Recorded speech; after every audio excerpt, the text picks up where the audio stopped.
Hey there, folks, it's Aaron here. Or am I really here?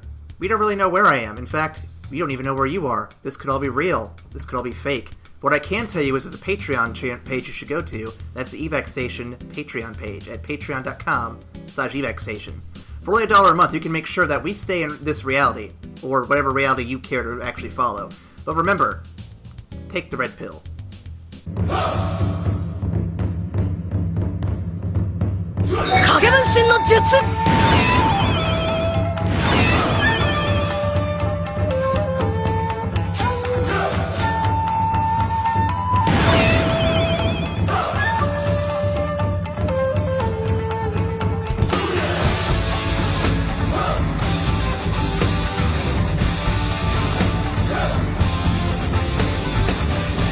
Hello, Internet! Welcome to the After Credits Cast. You have been inexorably led to this anomaly for which you call a podcast. You will escutulate, I cannot pronounce that word, many grotesquities from the many shenanigans that will inevitably arise in the quintessential part of this broadcast, and it is apropos of nothing, for it is absolute, or is it another layer of this onion that is reality? To answer your irrelevant and wordy questions, we have Ryan Morpheus. Yep, the King of Dreams. And I am Aaron Waseslak. I chose a minor character for myself this week. I thought it'd be more fun. Commander Waseslak. I like that. It's a good name. It fits. It's a good one, yeah. So, welcome to the After Credits Cast, and this week we're going to be talking about Matrix Reloaded. We're skipping a movie and ignoring the third movie for this week. Ryan will have to explain that a little bit. This is actually his choice for favorite movie for our favorite segment here. Before we get into that, Ryan, what you watching? So I actually have a thing for what you're watching this week. I actually watched something. Ooh, it was pretty ridiculous. What did you watch? So I happened upon a comedy on Hulu. It is essentially the story of a small hick town in Canada that's chock full of, like, Canadian slang and just ridiculousness. And it's the pace of it combined with all of the rhyming. It's almost like hick Shakespeare. Huh. And it is the greatest thing I've ever seen. What is this show called? I'm going to write this down because I think Amanda would dig this one. It's called Letterkenny, and I swear to God, I lost my mind. I absolutely lost my mind. I ended up seeing a clip of a scene on Tumblr and was so enamored that I automatically downloaded all 4 seasons just on that one clip. Nice. That sounds pretty awesome, man. It was so hilarious. You said it's called Letterkenny? Letterkenny, all one word. Alright, I'll be sure to get that to her, because I'm pretty sure she'll love it. I'll give it a look for sure. She's been watching a lot of the L Word lately, and it's interesting. It's definitely not something I expected, but pretty good. As for what I've been watching, so for those who are video game fans, you will know that this week we're recording, I guess you wouldn't know, it's coming out delayed. The week we're recording this is actually the week of E3, and since this is Wednesday, all the big shows have just finished, and Ryan, that's some pretty good games shown this year. Oh, man. See, I personally tried to avoid E3 because the last E3 I watched, I ended up buying a PS4 and promising to buy many a game. But what, pray tell, did they show at E3 this year, Aaron? Alright, so I have a top 10 list here. I'm going to keep it very brief for the first 2 entries. First up, what's the name? The guys who made The Witcher are doing Cyberpunk 2077. They showed a trailer again. Still no release date, but it looks pretty good. No gameplay, so I'm not sold on it just yet. There's also a Gears of War game called Gears of War Tactics. I've never been a Gears of War fan, but it's XCOM-style gameplay with Gears of War, so I'm not complaining. Huh. It's for PC as well, not for Xbox, which is also very surprising. Okay. They showed some Soul Calibur 6, which is a series... Yes. I love Soul Calibur, and the designs in this one look very clean. Like, it looked like Soul Calibur 2 simplified, which I like. Soul Calibur 2 had the best character designs, I think. Absolutely buying that. I can't wait to get at the character creator, boy. It looks pretty good. It looks so polished. Another fighting game, or just presumably a fighting game, that really got my attention was Jump Force. Have you heard about this one yet, Ryan? Boy. I did see the trailer on that. I'm kind of meh. The animation looks a little odd. Well, so here's my thing. Dragon Ball FighterZ I have not gotten into yet. I do want to try it at some point, but it's not like a priority. I played many a Naruto fighting game, and I've never played a One Piece game, so I'm down to try at least something with One Piece in it. But the cool thing is, at the end of the trailer, they have Kira and Ryuk from Death Note. For anyone who's a big manga anime fan, which I guess the next season you'll hear all about that. Of course. But, so just seeing Death Note characters in a fucking action game is weird, and I want to see how that plays out, so I'm excited. I'll definitely keep my ears open for that one, especially for, like, seeing people from Death Note. It makes me think that, it's not just gonna be the big three from Shonen Jump, so... as I see more of it, I might get more interested in it. But as of right now, I'm like, it's a fun idea. So curious, before I move on, is there any shonen characters that you know of that I'm not thinking of that you'd be interested in seeing in there? I can think of maybe JoJo making it in there. That'd be kind of fun. JoJo, yeah, JoJo could be in there. I would be very surprised if we didn't see anybody from Bleach show up. Yeah, oh no, Ichigo's going to be in there for sure. Well, I don't know. I don't know. Because they, I would... No, go ahead. I would love to see, and I'm not sure if they're exactly from Shonen Jump, but they definitely would fit the style. I would love to see Saitama from One Punch Man, and I would love to see anybody from My Hero Academia. I think Boku no Hero. I think My Hero might make it in there, but I was gonna say, so I think Bleach might be an issue because I think when Bleach stopped running in the Shonen Jump magazine, I think it was because of creator disputes between the creator and the company. So I don't know if that will play. I don't know if that would play into it or not. I'd love to hear more about that though. No. All right, I got 6 more here real quick, rapid fire. Yakuza games, Yakuza 0 and Yakuza Kiwami are coming to the PC. I know it's not major news, but I want to play these, and getting them cheap on the PC would actually be kind of cool. I wouldn't be opposed to that. Because think of all the fucking weird mods you get for those games. It'd be great.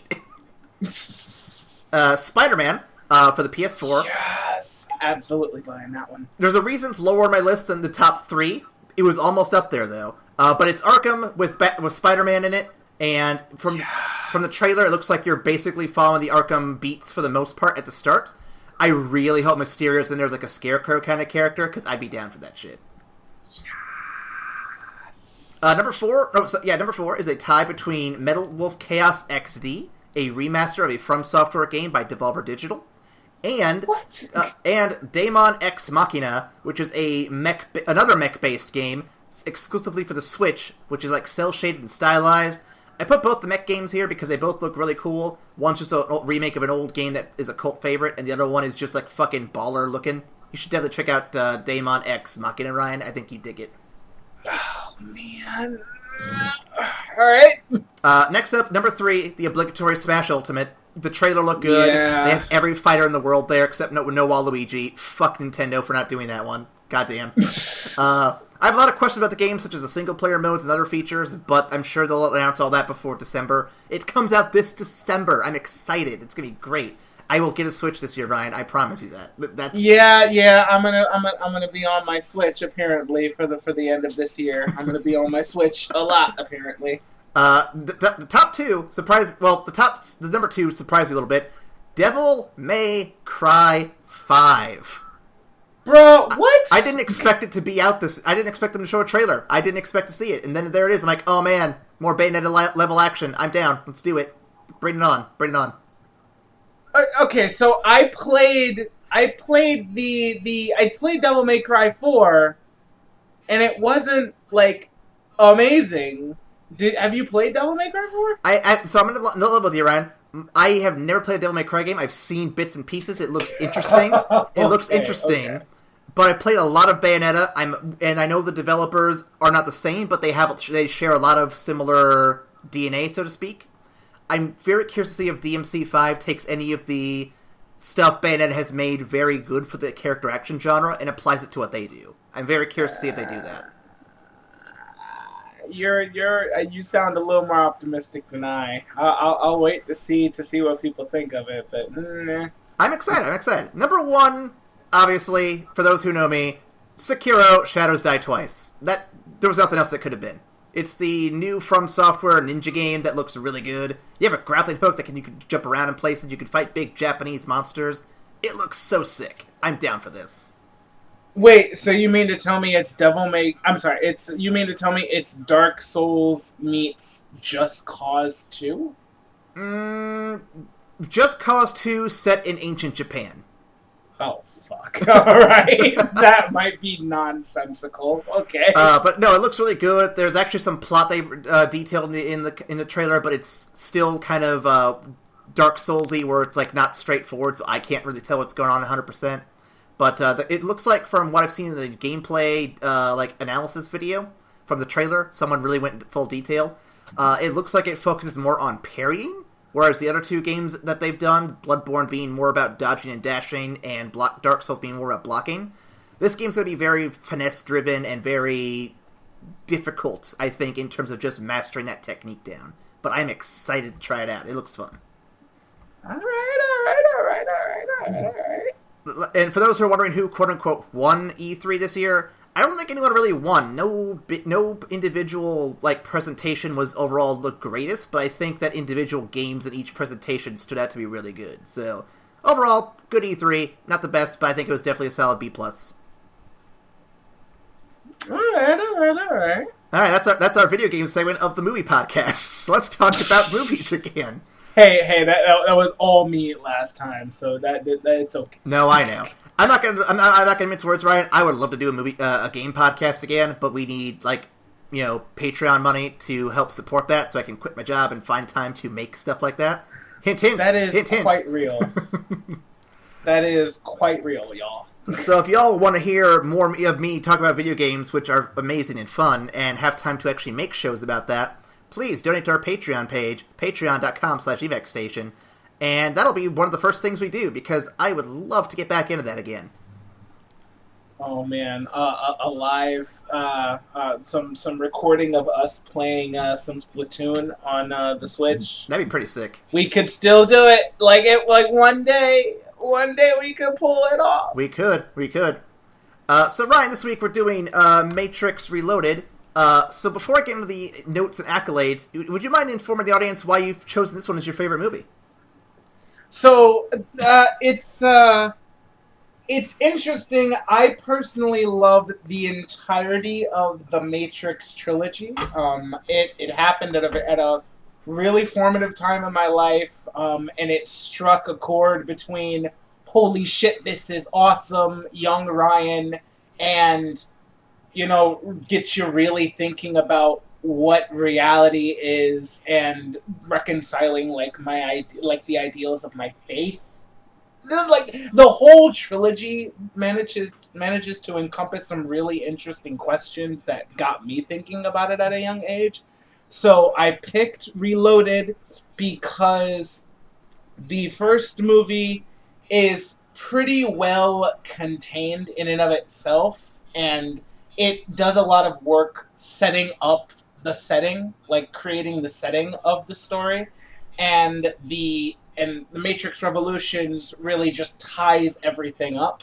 Reloaded is where they get into the meat of the big questions about life and reality. So yeah. All right. I do have some questions for you about this, but before we get to that, let me go over some important background information for everybody. Let's get it. So this week's episode, as I detailed already, is about Matrix Reloaded, the sequel to the much more critically acclaimed Matrix. I'm putting the information out there. It's fair, it's true, it's very accurate. It was released in 2003 and has grossed a total of $742,128,000 worldwide. That includes re-releases. It features notable actors such as Keanu Reeves, Hugo Weaving, Lawrence Fishburne, and Carrie-Anne Moss. While it was nominated for many awards, it did end up winning a Teen Choice Awards for Drama and Action Adventure, a VES Award for Best Single and Most Outstanding Visual Effects, and a Golden Schmo, unfortunately, for Most Overrated and Most Disappointing alongside Matrix Revolutions. which was released 6 months later, which is one of the few films that actually did the whole fast release sequel. I think it was Pirates of the Caribbean that did it afterward, I think. As a fun fact, General Motors donated 300 cars to the production of this film, all of which were destroyed by the end of the movie. God damn it. I thought that was really good. I like that. That was good. Alright, Ryan, so let's get some initial thoughts out of the way. So, obviously it's your favorite, but you want to give us some color in your thoughts a bit before we get to the synopsis here? Well, so like you said, the first movie was definitely the most like critically acclaimed and beloved of the trilogy. A lot of people thought that the other two movies were a bit superfluous, and the last movie was kind of rushed in order to kind of tie everything in a bow, which are fair criticisms, but these movies have a special place near and dear to my heart. Like I said, they happened at a formative age for me, and I love the shit. And I can talk about the Matrix story for hours, but we'll definitely condense it for today. So, in short, I love this shit. Oh no, I hear you. I'm the same way with movies like Jurassic Park and with the Avatar series, not the movie. Let's make sure we're all same page there. Yeah, let's clarify. Yep. Fucking Shyamalan. As for myself, I will admit I was a bit confused at times because I had to. So prior to this movie, I better give a bit of a context here. Amanda and I watched I guess you could call it a recap video on YouTube to save some time so you can kind of keep track of what happened in the first movie. That's fair. No, that's fair. And it gave us basically the rundown of the plot. It was adequate for the most part. But watching this movie, I was a bit confused at times, a bit hyped at times. Obviously, there's a lot of good, exciting moments, and I was a bit disappointed at other times. By no means do I think this movie is overall bad, but I do certainly have questions that we'll get to after the synopsis here because I'm very. Yep. Go ahead. I was just gonna say I cannot wait to talk about like where you felt confused and where you were a bit disappointed, because I don't get to talk about this movie like at all, and hearing differentiating opinions on this is gonna be really fun for me. Well, and I will say for sure that when I first saw the first Matrix as a kid, I was definitely confused because I was a fucking stupid kid, so I had no idea what was going on. And then for some reason my dad didn't let me watch the second movie, but he's like, you can watch the third movie with me. I'm like, okay, whatever. And I was so fucking confused by the end. I'm like, what the fuck happened? What's going on? You missed like 80% of the story with missing the second movie. Eventually, when I was older, and again when I was still living with them and still like whatever, I eventually was able to see the third movie when I was with them, and I'm like, okay, that gave us more context, but I'm like, still, what the fuck happened? So. Yeah, my history with it's weird. So this refreshing look back at it is definitely something that I am not disappointed with at all. I think it's definitely worth checking out. So was it the rave scene that they were like, kids probably should. I'm pretty sure that played into it a bit. Yeah, that's fair. So this week, everybody, we have a special surprise for you. Since this is Ryan's favorite movie, he has volunteered to do the synopsis this week. Oh God! I gave it a read. I think you guys will be pleasantly surprised. Ryan, I'll leave the floor to you. Oh man! All right. Make sure you drink some water beforehand. Yeah. Ooh. Yeah. Let me take a sip. Because that's rough on your throat. Trust me, I've been there. All right. Let me channel my inner Aaron here. The movie opens up on our pro-female gamer waltzing into an instance and wiping the floor with some mobs with sick leather kung fu action. Now, after a stylized loading screen, we see her busting out of an office window, spraying bullets at the random world boss she accidentally pulled that won't let her go. She takes a seemingly fatal shot to the chest before hitting the ground, but surprise! It's actually our fearless protag that was having a weird dream. Whoa. They seem to be a common occurrence. Ever since he beat the last main quest boss and unlocked spooky messiah hacks as a quest reward. So, Protag, Female Pro, and the King of Dreams go to an in-game meeting of the other players who are talking about an IRL meetup to help protect, their actual home. But Morpheus knows the quest giver is from the main storyline, is gonna show up really soon, so he asks somebody to stay and watch while they recharge their rig. The meeting is interrupted by more world bosses, but Protag Man uses those Messiah hacks to make short work of them, and everybody logs off for the day. Everybody takes a little time offline to enjoy real life for a short spell, with intense conversations, grimy cave raids, and family time. Can't you hear that bass? Yeah. Meanwhile, the main quest boss from the last game has connived a way to copy himself onto other characters, including PCs. Hacks! I call hacks! It's all hacks. It's all hacks. God damn it. It's bogus. But he manages to infiltrate the IRL setting to take out Protag Man when he least expected. Hey, chill out, bro. It's just a game. The player that stayed behind shows up IRL to let Protag know that the quest givers finally spawned and actually sent for him. He logs back in and has a heart-to-heart with this NPC that seems to know more about real life than most people, the most real people, and goes on about the nature of choice and free will when predestination is actually a thing, before finally giving him the next main quest point. Go see this bad guy to free this NPC, and they'll give you a key to the main boss room, yada yada yada. She leaves, and then this freaking old boss shows up, wielding those secret copy hacks, and engages Messiah Boy in a pretty epic slobber knocker before the unbeatable player has to dip, lest his perfect record get trashed. So they head to the quest marker and meet with a smarmy NPC that goes, yeah, I've got the next plot point and you can't have it, before sauntering off. The NPC's wife, however, offers up said plot point if Protag Man will engage in some light cybering with her for a spell, much to the chagrin of Female Pro who's dating Protag IRL. Said cybering ensues, and said plot point is given before mass battle breaks out in Cityscape during a hectic escape scene. The Keymaker, the plot point, gives the next part of the quest, which includes a 3-part raid that has to be done simultaneously.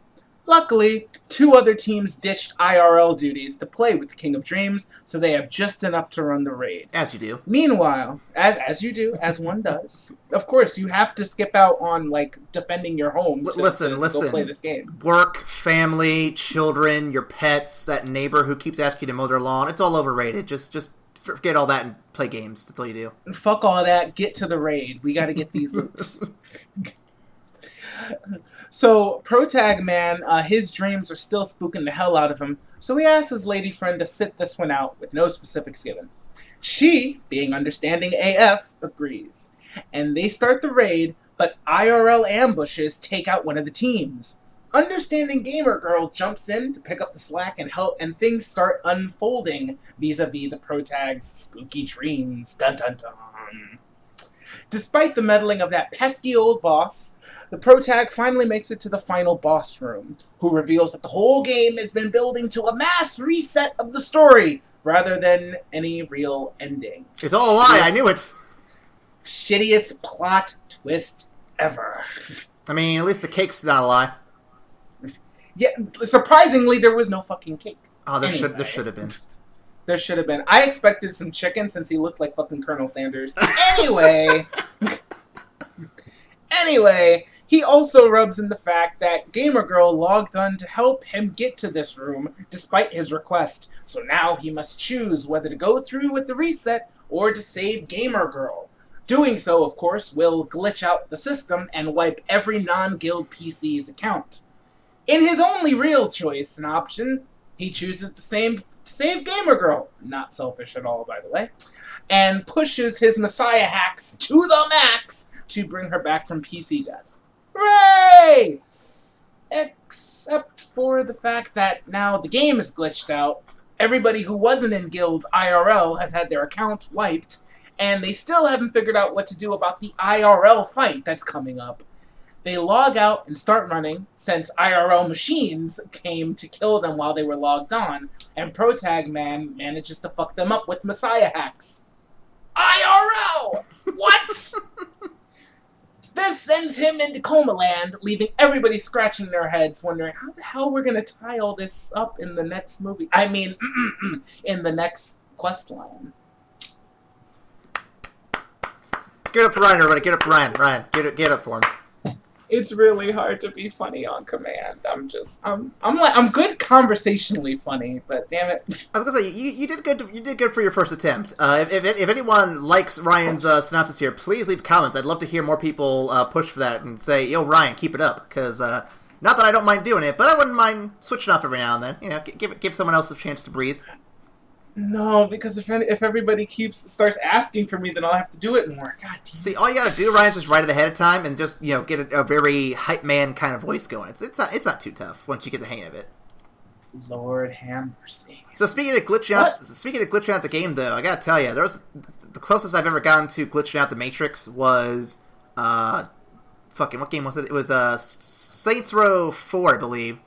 Where I died, spawned back in the world, but for some reason I spawned inside a building, but then my character fell through the world. I kept falling over and over again, and every time I tried, I love when that happens. And every time I tried to restart, it would get me back to the falling state where I was just falling through the world. And I'm like, okay, so I am never going to be able to finish it from here. Let's just turn the whole thing off and try again. I've actually seen if you watch speedruns, any percent speedruns. A lot of it involves them, literally glitching through the game and, clipping into the undercurrents of the map so that you go from, the first level to the last level by walking in, fucking weird, blocky, cubism landscapes. My favorite one of those, actually, is Legend of Zelda Ocarina of Time. So, apparently you can glitch yourself into the Spider Goma room, or you get yourself into the Spider Goma room with the first, dungeon. And then somehow you glitch yourself out through a door to enter into Ganon's tower. And it's just fucking bonkers from there. I'm like, how the hell does anyone know how to do this? God damn it. I tried doing it myself once, and I couldn't do it because I'm not skilled. But anyway, so, Matrix. Alright, so now that the synopsis has been nicely wrapped up, and we'll switch it around since it's usually me, but Aaron... what did you think of this movie? Okay. So, again, to clarify, I didn't see the first movie ahead of time before this one. I'd seen it in years past, but I haven't seen it recently. And I obviously didn't watch the third one yet, because I got a plate full of other shit to watch. But, so, you definitely, as an outsider jumping into this, you definitely get that feeling of you're getting the middle of everything. You're not really getting the beginning or the end. You're getting just this middle chapter here, so... the beginning, for the most part, isn't bad. You definitely can pick up what's going on, and since we watched the recap, it helped us kind of color what we needed to know getting into it. But once you get to the end, though, the ending just feels so, abrupt and sudden, everything just cuts right there. I'm like, oh, it's over already. What?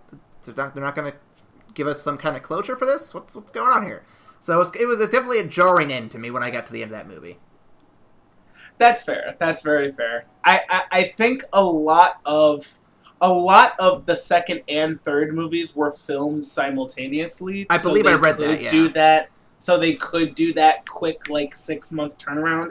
And I think they keyed the ending to be especially abrupt, so everybody's like, well, what the fuck happens next? And then they'll be like, hey, 6 months, we got this next movie coming out. So, it was partially a marketing scheme and partially just the plot that the Wachowskis wanted to set, so... Yeah. And it reminds me of the structure they have for Infinity War we just did recently, where it stops in the middle of a story, and I feel like the ending for Infinity War glides... It decelerates to a point where it feels like a natural stop.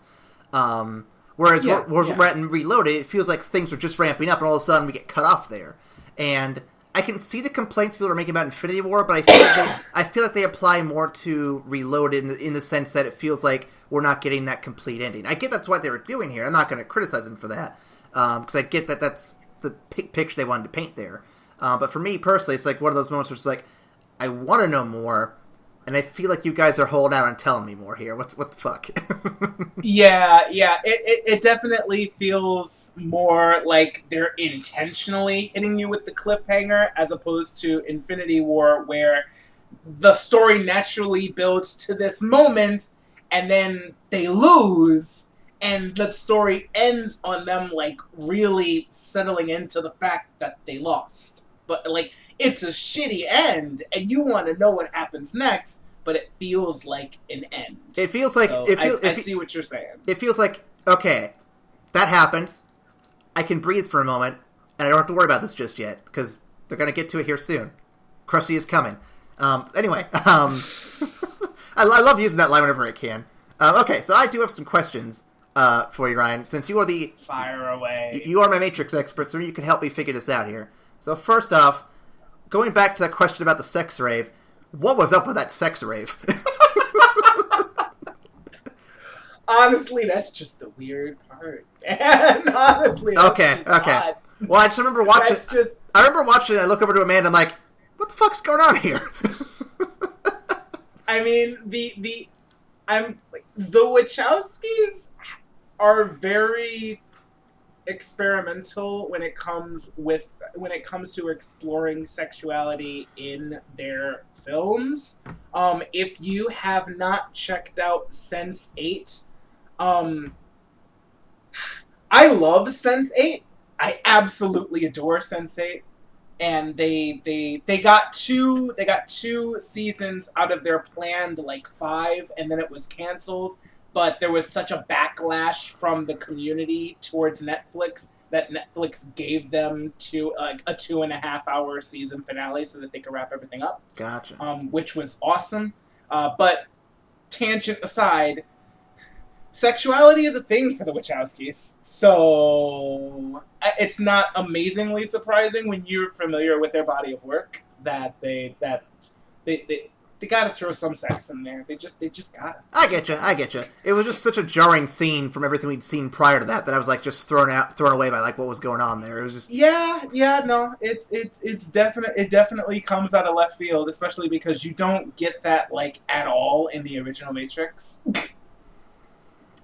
You really don't. No. I recall the first movie being a very stiff affair without any sexual tension going on. So the second one just going straight into the horn dogginess. I'm like, oh, okay, you guys are really, really thirsty for this shit. Jesus. Yeah. Yeah. Okay. Next question I got here. So I don't remember what it was like at the time when the movie was released. So I'll get your frame of reference here. So when they revealed the Oracle was actually a part of the Matrix, like she was a program, was that considered a surprise back then? Because to me, I don't remember what it was like when that was first revealed to me. All I can remember is that it seemed like it made sense to me when I was told. I'm like, oh yeah, that's not really a shock. I can follow that. That makes sense. She seems to know everything. Why wouldn't she be a program? Right. I think so. When I watched it originally, I was all of 13, didn't really know shit. So it was one of those twists where I didn't see it coming, but the instant it was said, I'm like, yeah, no, that makes a lot of sense, actually. Okay, so I'm not entirely alone there. Okay. Right. I think the bigger twist in the movie when it comes to the Oracle is the fact that she was integral in creating the working version of the Matrix, rather than just, oh, she's a program. Fair enough. I guess I'll skip then to my next question that ties to the creating of the Matrix. So number 6 here, I'll have to remember to go back to 3. I'm sorry. No, I'm good. So I remember Matrix 1 enough to know that when Morpheus explains his level of understanding of the Matrix to Neo, he uses pretty layman's terms, which helps the audience kind of, grasp what's going on. I'm like, okay, we get this. And back then, computers were still a newer technology to the casual audience, so a lot of the stuff happening here probably was over the heads of the layman audience, so to speak, right? Yeah. So, why in this movie did the writers feel the need to give the architect such a dense vocabulary of $10 words to try to explain what the hell's going on to the people in this movie? I think that I completely understand where you're coming from. I personally love hearing language used like that, so when that whole exchange happened, I was just like on the edge of my seat, just like kind of absorbing everything.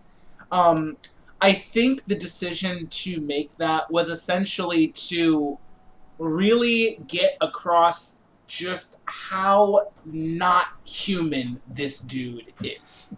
Like, he is like the machine of machines, you know, like he is the core programmer, and having him like use language so far removed from like how we've heard humans converse, and even like I think it was a creative decision made to separate, like essentially widen the distance between Neo and the architect, between humanity and between really humanity and the machines, because when you look at his interactions with the known programs, like the Oracle talks like a normal fucking person, but it makes sense when you consider that she is the one that is essentially responsible for humanity getting the programming. Seraph talks a little oddly, who is her protector. Mm-hmm. The Merovingian is just an asshole, but I mean, you can see how like the use of language kind of separates them and like really widens the distance when you're not talking to a person right now. This is a computer program, so that's what I think. No, I hear you, and I'm looking at other references. Well, okay, so I was reading a bit about the movie after I'd watched it, seeing all the different critiques and different thoughts on the movie, because I'm like, okay, I don't have enough knowledge of this franchise to give it a proper analysis. Let me read what other people have said and kind of glean what they're thinking and put my own thoughts in and see what comes out. And I definitely kind of feel what most of the critics were saying in regards to the architect's general character, where I definitely feel like he overcomplicates the message of the film a bit. And I get that might be, you know, what the fans of this film, in particular, like you in particular, find appealing about the character. But I do think that to get general audiences to follow along with what's going on, it might be a bit much. And I think that going for something a little simpler, like, and just a toss in the dark here, but Data from Star Trek Next Generation, clearly a machine, and they do very simple mannerisms and very simple ways of acting and communicating to convey that he is definitely more machine than man. And something as simple as that could have easily, I think, gone over with audiences. Like, okay, we get he's not real. We get he's totally a robot. So I think it was definitely simpler as they could have addressed that. But I do respect the idea that they did go for some very dense vocabulary, because it makes it's kind of like having like a secret language or a secret code in video games, where you gotta like figure out what the code is and then try to deduce what the code means. That's kind of what it is here almost, where it's like a dense language that no one understands. So you have to figure out what the words are first, and then break down what each word means to figure out the full context of what's being said. So for people who are really into that kind of stuff, I could totally understand why they get that. Hell, that's the whole Five Nights at Freddy's franchise right there, trying to figure out the little clues from all these little subtle details everywhere. But at the same time, not every audience person's gonna follow along with that, I don't think. That's fair. No, that's definitely a fair critique.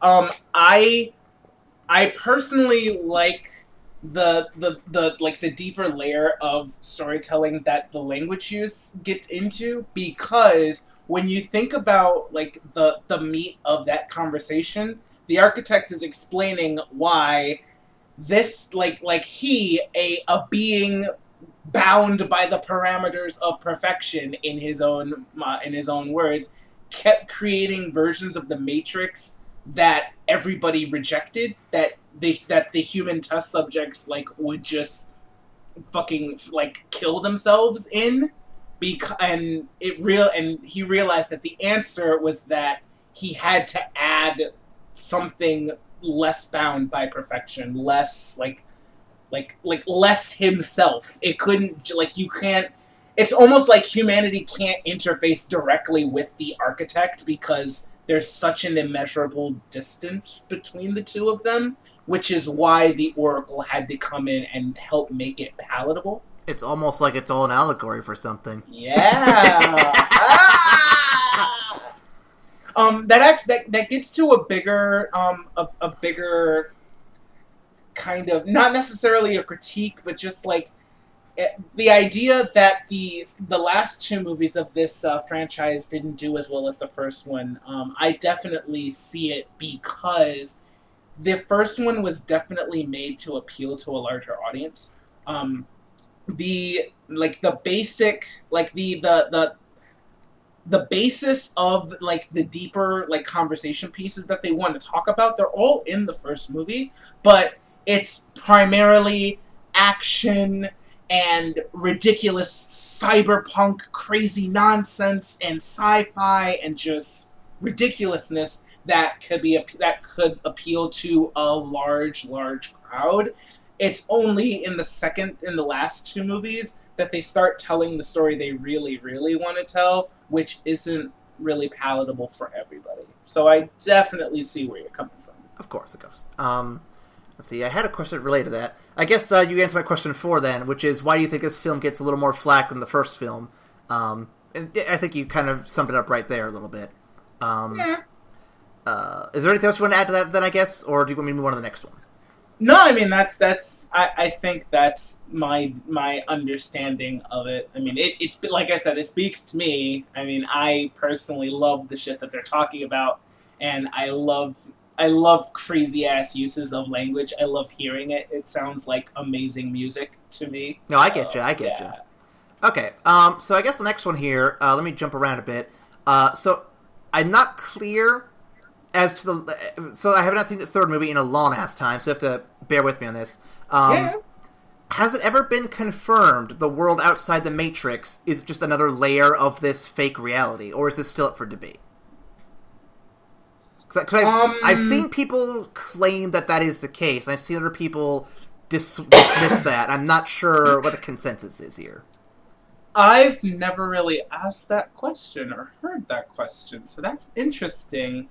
I personally don't believe that to be the case. I think the real world is the real world. That setup question is, but it was never really like the idea that the real world is just another layer of the Matrix is never really definitively answered yes or no in the third one. So this was brought up in a video I saw fairly recently. I'm not sure how I came across it, but the conversation was kind of in the direction of, so you have the red pill and the blue pill, and as you remember from the first movie, the blue pill puts you back in the Matrix, so to speak. You just are in the program, you've accepted it, you are within this digital world as long as you want to be there. Correct? Yeah.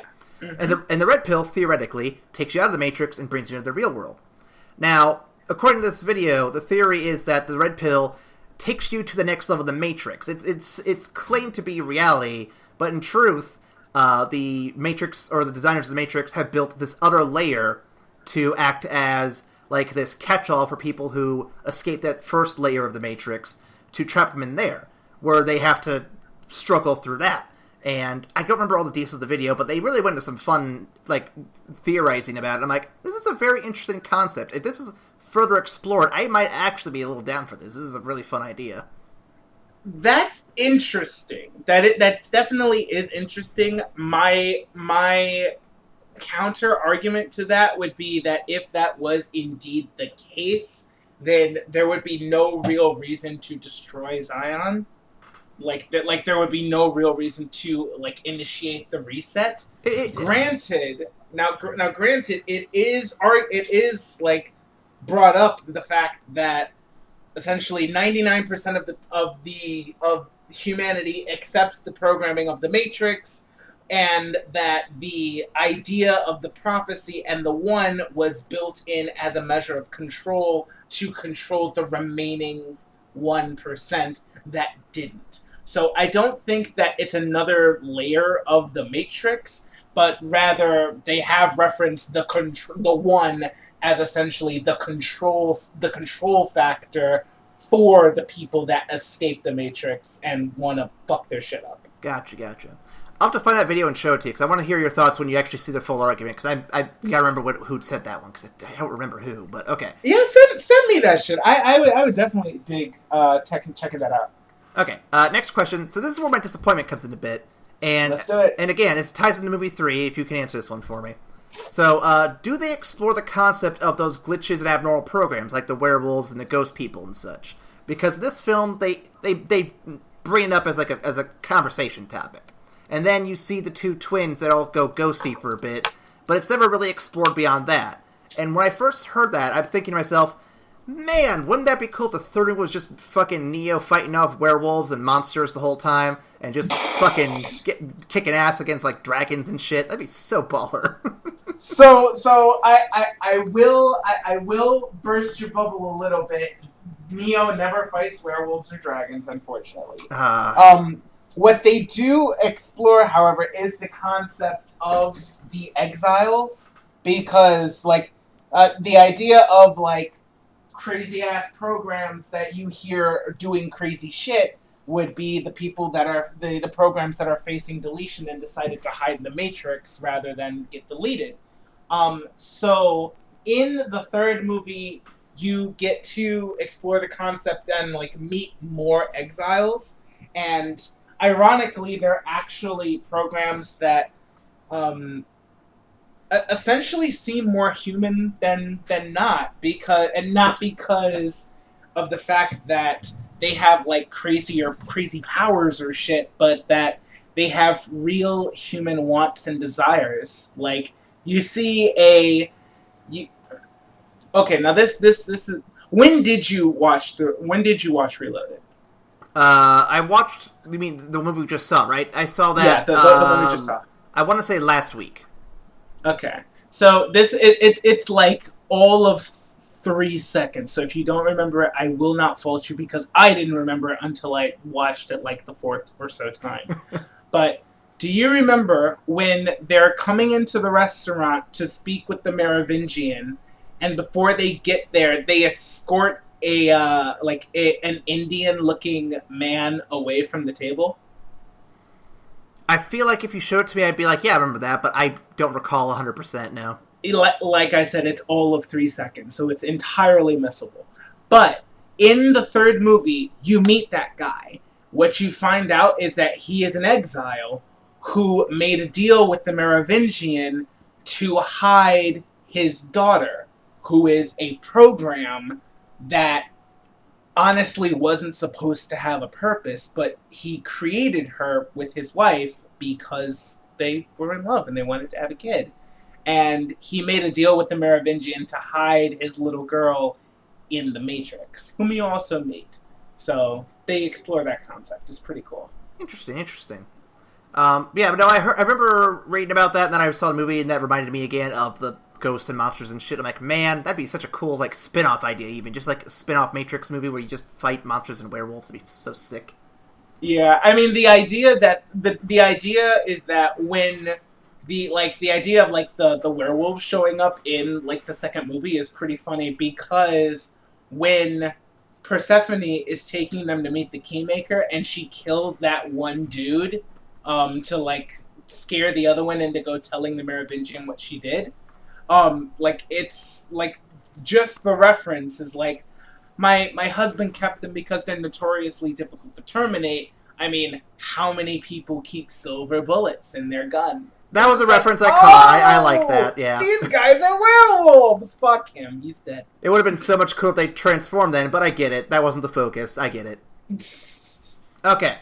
Last question on my discussion list here. So, at my age, and at my level of cynicism, Ryan, I actually sympathize with the minor character we come to know as Commander Locke. A little bit more than anyone else. And I feel bad because he's such a forgettable character in the grand scheme of things, compared to everyone else we've seen.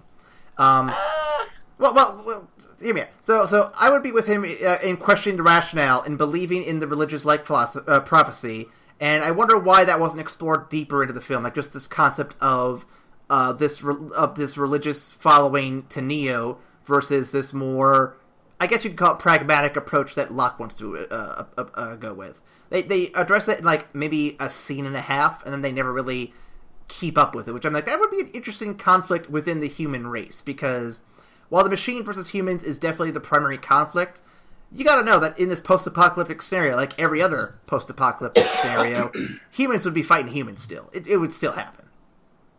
And this would be a focal point for that, too. Mm. Well, so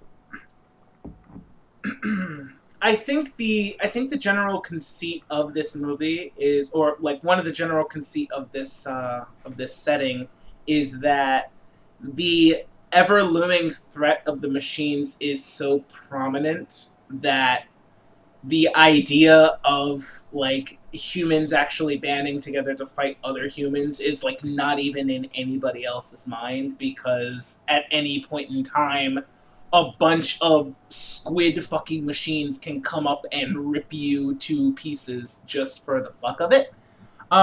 So that being said, they do kind of play into the idea of like the people who believe versus the people who don't believe. I think it keeps from building out into like an all-out conflict because they're both trying to do what's best for humanity and like to save everybody, and it never really goes to direct conflict where like in order to get our shit done we have to directly attack the guys who actually believe that this shit's gonna happen. That never is brought up in the movie, and it never happens in the story. But C, I think it's because a lot of the presiding council of humanity actually believes, like whether or not they can come out and say it. Yeah, whether or not they can come out and straight say it, like I think like the overall like consensus is that, well, Morpheus was sounding like a crazy dude, but then he actually found the Messiah. So, but see, yeah. but see, I would be in Locke's corner. I'd be like, listen, just because Morpheus says he's the Messiah doesn't necessarily mean it. I mean, it could be a whole number of things that's going on there. Now, I get from that we see Neo do the shit ourselves as the audience, so yes, he is the Messiah, but as a person in that world who like is in the same kind of mindset as Locke, I totally get where he's coming from. And I said, I would want to see it explored a bit more, but that's just my personal preference, just because I'm the skeptical kind of asshole I am. No, it's real. I think a crowning achievement of this movie is that both sides are not like neither side is entirely wrong. Neither side is like completely unreasonable. Like, you understand that Morpheus believes the way he believes because he found the guy. And he's like literally when Neo hacked it, like popped into his powers, literally every questioning moment in Morpheus's life was rewarded because he found him. He had fulfilled his purpose. Whereas Locke, whom you can tell, I'm pretty sure he doesn't actually have ports. So he's like homegrown human, has probably never been to the Matrix, and is like rooted and grounded in reality. So if you tell him that the humanity salvation is this dude that's essentially really, really good at an MMORPG, he's gonna be like, you're a fucking moron. Go man the gunship. So he's like a baby boomer whenever someone's like, oh hey, that millennial just made $1 million on YouTube. Yeah, he's like fuck you, go man the gunship. We have to worry about the actual machines that are about to show up. He's like, fuck you, go get a real job. Yeah. Okay. So those are all my discussion questions. I do want to bring up a few positive notes, though. Number one, the action scenes, still good, still great. Well made. Maybe a bit too actiony overall, and not enough focus on the story, I don't think. But all the action beats are still fun. They're all still good. Also, a shout out to the cast in general. I think the diversity of this cast is surprisingly robust. Like, looking at movies like the Marvel movies we just did, which are just starting to get a more diverse cast going on in the more recent films, it's kind of shocking that a film back in 2003 had this many like different races and cultures and people all just in the same film. It was ridiculous. Again, shout out to the Wachowskis. Like they made that they make diversity and representation a thing in all of their movies. So yeah. It's just refreshing to look at it because like we've said in previous movies that we talked about, just the idea that there's a lot of white actors out there who get all the roles and not a lot of actors of any minority who get any of the major roles. It's just refreshing to see it because it just means more jobs for more people and not the same, 5 people. So, kudos. Absolutely. All right, so next, Ryan, is there anything you wanted to add before I move on to the next segment? Well, I had a quick question. It won't be a quick question. Of course. It's just so as a young kid, the conversation between Neo and the Oracle, where he kind of makes a brief aside, asking, if you already know what's going to happen, how can I have a choice of what happens? And of course, I didn't understand, the full grasp of what he was asking, but he essentially just put the debate of predestination versus free will, how can they exist? And she said just this simple, this simple answer that just kind of blew my fucking mind. It was you didn't come here to make the choice. You've already made it. You're here to understand why you made it. And it's just, it blew my mind. So I guess my discussion question is, where do you fall in kind of the spectrum of the ideal between free choice, predestination, things like that? So this discussion's come quite a bit recently in the stuff I've been listening to. I listened to a Wisecrack podcast about Inside Out, and they were discussing the whole concept of free will with the emotions and shit.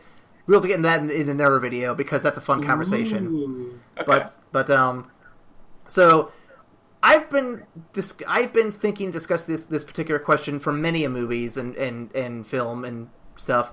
I try to remember the first time it came up for me. I want to say it might have been back in the old anime days of, say, the first season of Avatar and stuff like that, where it talks about destiny and fate and all that stuff, and basically, do we decide our own fate? Do we choose do we actually have a choice what we do, or is it all predestination, like you're saying?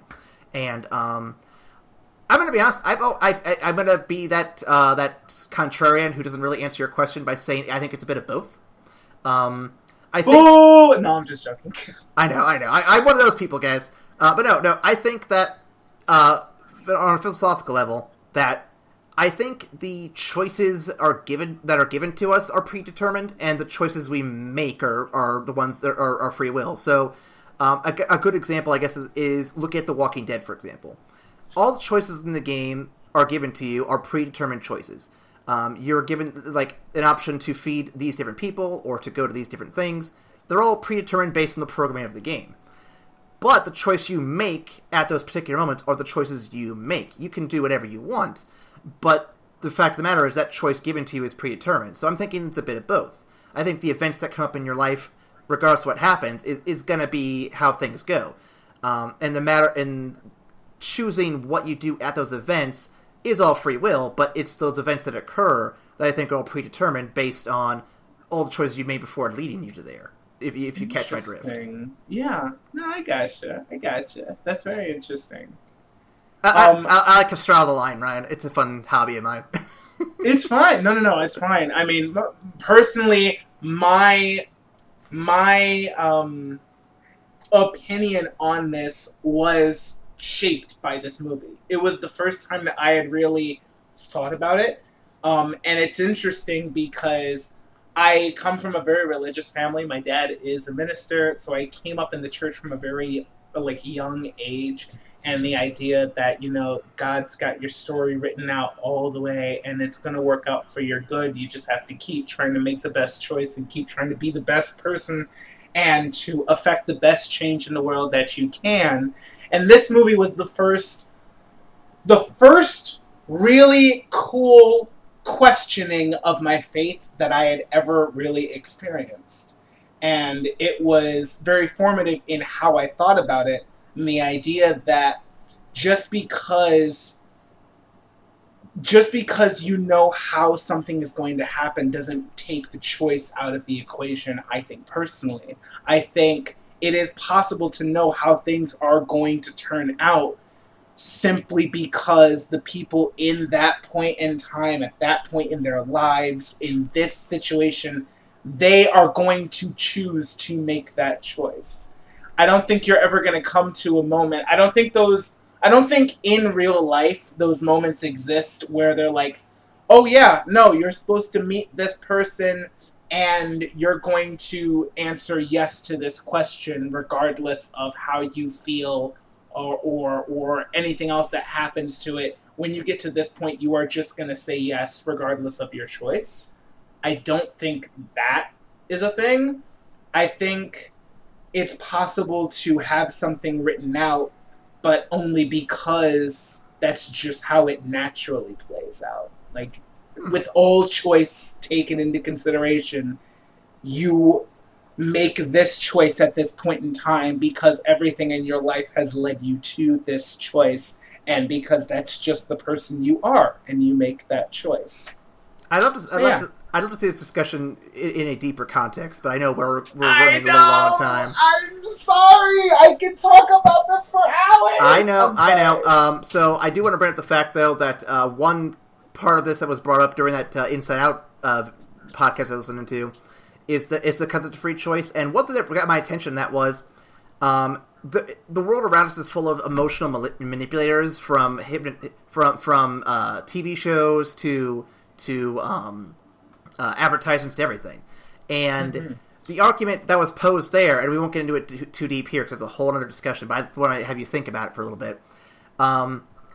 While we're discussing this predetermination or predestination and choice, free will, do we really have free will in a society where we are emotionally manipulated by media to the point where we are badgered to buy certain things or to cry at certain things because of what we see on the screen or what we hear on the radio?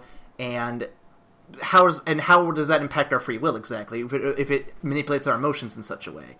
And I think that's a very interesting discussion to get into at some point. I almost want to talk to you for hours after we finish recording, because I can talk on that. That's very interesting. But we'll cut that down. Maybe we'll do another podcast on Inside Out when we hit the Pixar project. Pixar's on my list right now because I love Pixar. It's so good. Okay. So I have a quick rapid fire trivia because I know we're running low on time here. But I had to do this real quick. So, Ryan, Matrix is a popular media thing. It's a popular franchise, so to speak. And as such, many different shows, movies, TV, comics, whatever, have referenced Matrix in some way, shape, or form. Oh, boy. Your trivia today, I'm going to give you the reference. You got to tell me what the reference is from. Oh, shit. Oh, I'm going to fail this so goddamn hard. You're going to ask me so many questions about the movie, and I'd be good. I know. God damn it. I wanted to make it challenging. So I'm going to give you a softball real quick. Number 4 on my list here.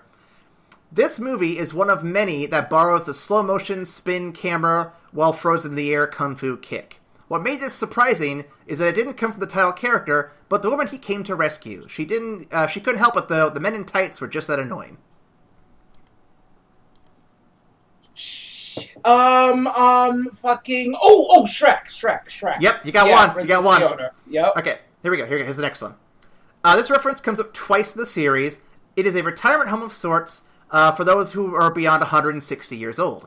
When they arrive, they're strapped to machines to live a virtual fantasy of their own. In the second visit, we see the old folks being used in place of batteries. Quite literally. Oh, shit. I don't know if I've seen this. Oh, I'm pretty sure you have. I feel like you've referenced it at least once. Not this episode, but this show. Over 160 years old? Yep. The title of these episodes, I'll give you your second hint. The first episode is A Clone of My Own, and the second episode is Near Death Wish. If that helps. What the hell? I got a buddy of mine who's foaming at the mouth right now, just like, I know if he's listening, he'll be like, I know this, let me talk! Fuck! Okay, yeah, it's gonna kill me as soon as you say it, but yeah, what is it? Futurama! See, I actually have not watched Futurama. I thought you had! Oh, I feel terrible now. I've seen, like random episodes. It's like very seldom random episodes. I have not watched the entirety of Futurama. Okay, I think you might know this one. Possibly.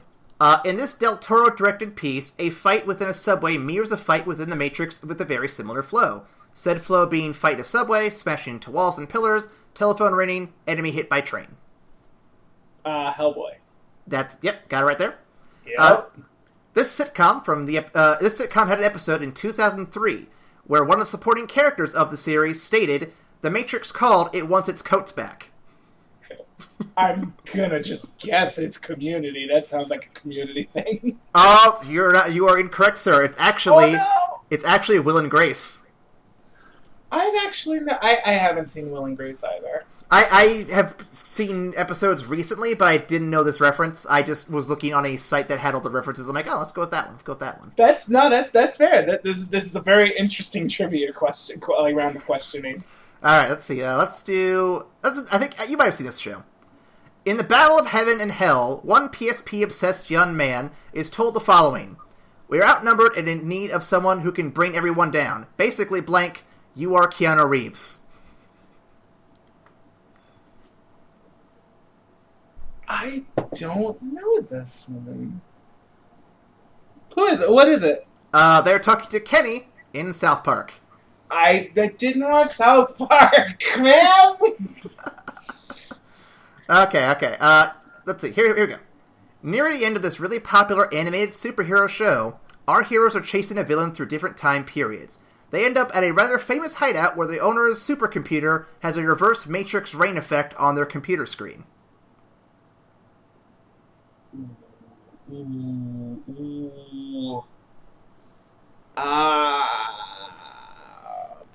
If they're chasing them through time? Legends of Tomorrow? That is incorrect, sir. Remember, it's an animated superhero show. Oh, was it? Okay, I didn't hear animated. So. Yep, I'll give you a second chance. Shit. Chasing them through time. Fuck.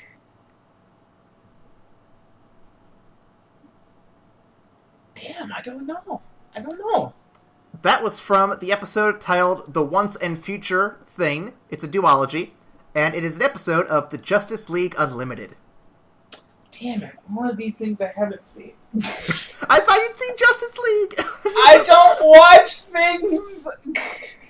Well, I'm learning this very quickly. Okay, I'll do two more, just to wrap it up. Okay, in this episode, titled The Ziff That Came to Dinner, this show features an episode with two Matrix visual gags. Two movie posters. One's called A Matrix Christmas, and the other is called You're in the Matrix, Charlie Brown. I don't think you'll get this one, but I thought it was a cute reference, so I just wanted to see if you could get it.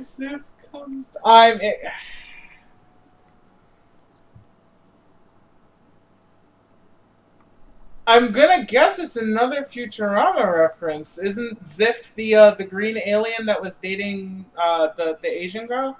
You are so close it hurts. God damn it! So the alien's named Kif. The show you wanted to guess is the Futurama sister show, The Simpsons.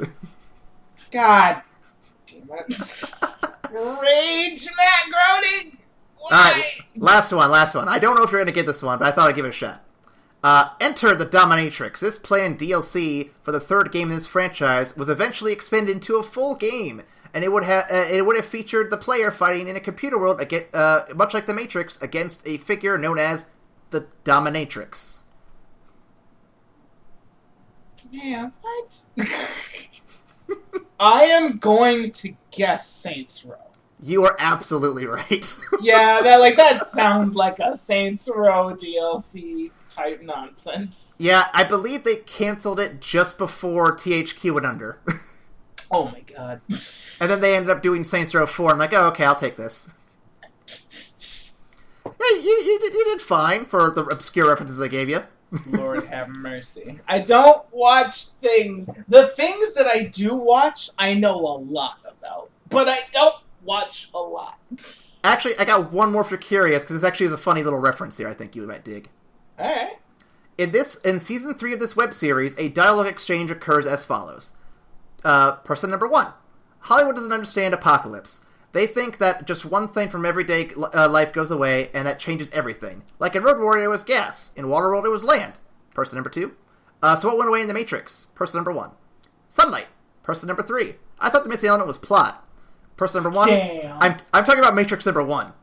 Person number 2. Oh, right. Damn. There was plot. God damn it. I'm sorry.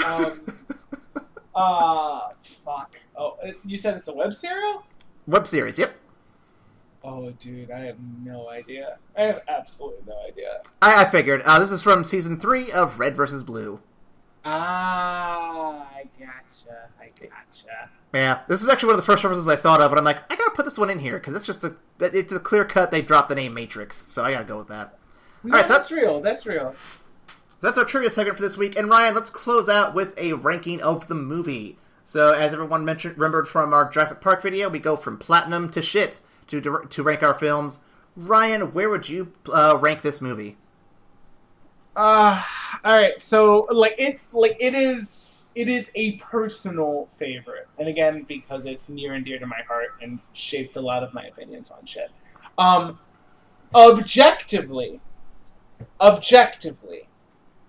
I would give it a silver because I think it's really cool and I think it worked. I think it does a lot of fun things with it. The action is insanity, but like I said, the story really pared down, especially in the last two movies, into a story that's not for everybody.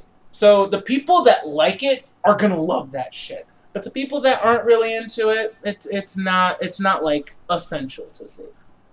Yep, I see that. I'm definitely straddling the line between silver and bronze. I wouldn't go lower than that, though. I think that this film is definitely inoffensive. It's definitely something that wouldn't hurt. You wouldn't be you wouldn't be hurt seeing this one. It's worth a look. I don't think everyone needs to see it by any means. It's definitely not one of those like upper echelon, like the best stuff. I think Matrix the first one would probably go in the gold or platinum section. I have to rewatch it to nail it down. This one I would definitely say is not quite as strong, but I definitely see it in a mid to low silver, maybe high bronze. It just depends on the situation. But yeah, that's where I'd put it. Yeah, no, that's absolutely fair. So if you enjoyed this episode of the After Credits Cast, be sure to reach out to us at Twitter, Tumblr, Facebook, or email. Ryan, what is that email? That email station is evacstation@gmail.com. You heard him right there, folks. evacstation@gmail.com. And if you have any questions, comments, or concerns, or if you want to respond to any of these episodes, discuss about these movies in more detail, we will read your comments if they ever come in, and we will read them on the air, names and everything. And if they ever come in. I know. That sounds pessimistic. When they come in, because you fuckers will fucking email us some shit. We appreciate it. Ryan wants someone to talk to. I do. I really do. I'm super lonely. And if you have suggestions for movies you want us to talk about, be sure to leave those in the comments down below as well.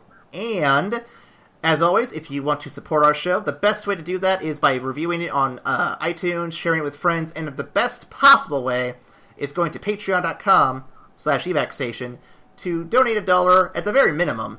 And you can help keep this show going and help start up new shows, like a video game show, where I could talk about video games for 3 hours, because that sounds like fun, and I could talk about XCOM and Dark Souls and Smash Bros. Help me out here. Anyway, thank you for watching, and next time, what is next time? Next time's a Studio Ghibli. We're kicking off Studio Ghibli next time. Yay!